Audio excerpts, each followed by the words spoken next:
ตอนนี้เชี่ยวชาญกำลังที่ลงไปเอาเครื่องเนาะตอนนี้เนาะมีแต่เชี่ยวชาญใหญ่เลยนี่พูนหางเพิ่งอยู่ต้นสะฝางพูนหางเพิ่งนะ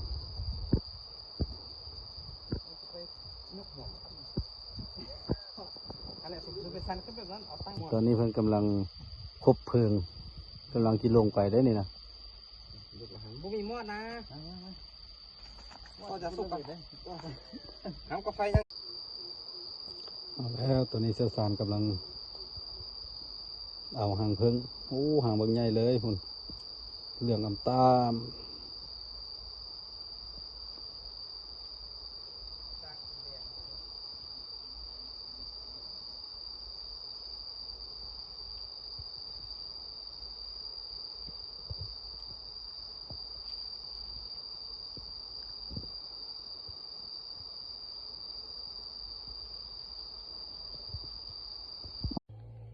ถ้าคนอื่นไปได้นะเขาก็ไปได้บ่เว้นว่าไปบ่ได้แต่ว่า